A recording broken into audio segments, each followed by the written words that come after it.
Well, reality TV has an appeal to most people, in my opinion, because of mainly two things. The first is escapism.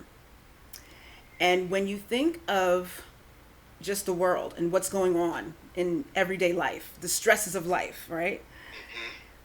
Most people want some type of avenue to just get away for a second, right? Yeah. So you have the opportunity in this genre to be able to do that.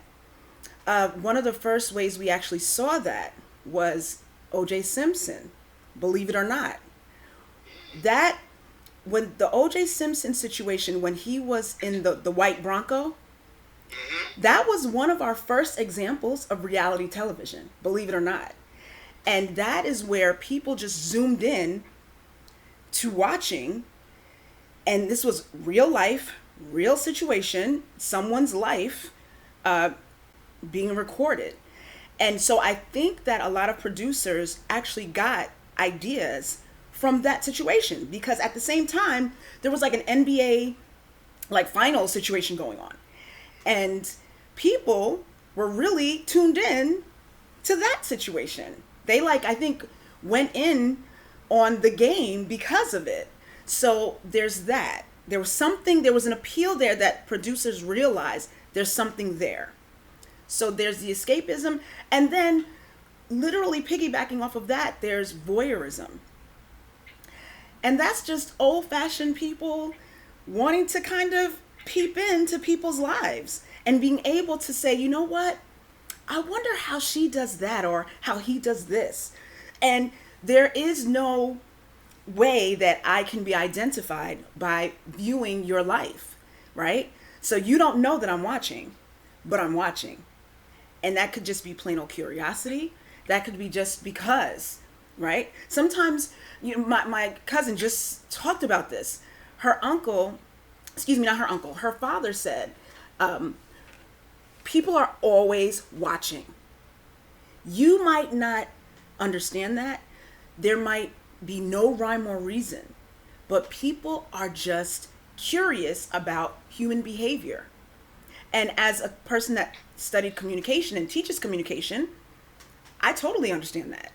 Because at the end of the day, body language, there's a lot there. There's nonverbal communication. There's a lot there. It's very, very layered on just being able to study humans and why they do the things that they do. You've probably heard people say people watching, right? People just like to people watch. That's in real life, and that's also on reality television. So I think those are two main factors of the appeal of that. Oh, okay, cool. That was fabulous. All right, now, one of the final questions I would probably ask you, what would you think, can you just give me what you feel as though is some of the pros and cons of reality TV? So a pro would definitely be that you get to see different people's lives that you may not have ever been able to see before. For example, um, I believe it is the E Network or Bravo, one of the two, that has the Shahs of Sunset. So there is this group of people that you may have never seen before. They're from, I believe they're from Iran, and you may have never known anything about that group of people. Then you had Mob Wives on VH1, a group of women that were the support system behind men that were in the mafioso, or some of them were incarcerated. And you got to see the voices of women behind the men that you've never seen before. So the positive about reality television is that you actually, it's not all bad. You get to see the through the perspective, or through a different lens that you may have never even had the opportunity to see. The negatives, there's a couple of negatives. There's a few. One of them is it's scripted television, right? So these are not all reality based situations. There's writers. When you look at the credits, there's writers in all of these shows, right? Why does a reality TV show need writers? Because a lot of these scenarios are literally placed together. You got people that may never even talk to a person, but because you need the entertainment value, because you need the dramatic situation, the producers, they put people together that may not have ordinarily been together. So you've got that side. You've got the negative where people tend to believe, right? There's a lot of communication theories about that people tend to, once there's heavy viewership of anything, particularly certain types of television shows, people tend to believe what they see. The problem with that, so that's cultivation theory. The problem with that is the gendered and racist stereotypical images that people sometimes have floating around in their mind. And then when you see these reality television shows, sometimes they perpetuate a lot of those racist, gendered, stereotypical images on Black women, Black men.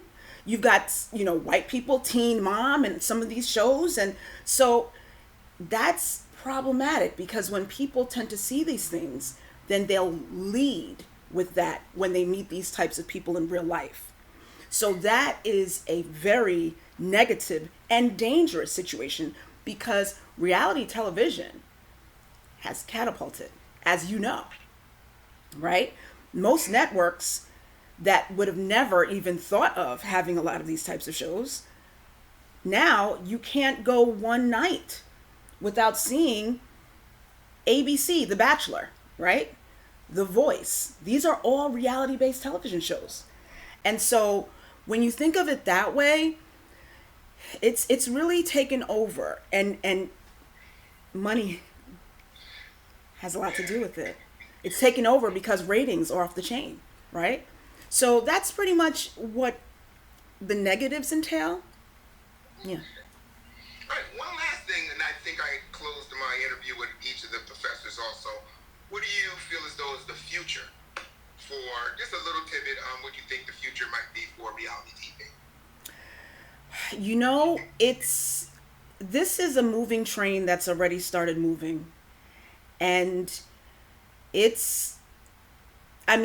when you think, there's shows called 90 Day Fiance, right? Or like Married at First Glance or something like that, where people are literally, they've never seen a person and they're getting married to them the first time they meet. Like, this is where this is going. It's going in a direction, in my opinion, that's going to have very little boundaries. As long as we live in the capitalistic society that we live in, I think more people, more producers are going to push the envelope. But I also believe in humanity, and I believe that there are many, many people that will do great things, even though it's reality based, things that are helping the human condition, whatever that means. And like, for example, shows like Iyanla, Fix My Life, those kind of shows that are kind of reality based, that are helping people to, live better lives, right? And be better people holistically. So I see it going full speed ahead, no stopping. But I do see, on one end, it could be just like the internet. On one end, it could be, not so great. And then on one end, it could be really good. Just depends on who is behind it. Yeah.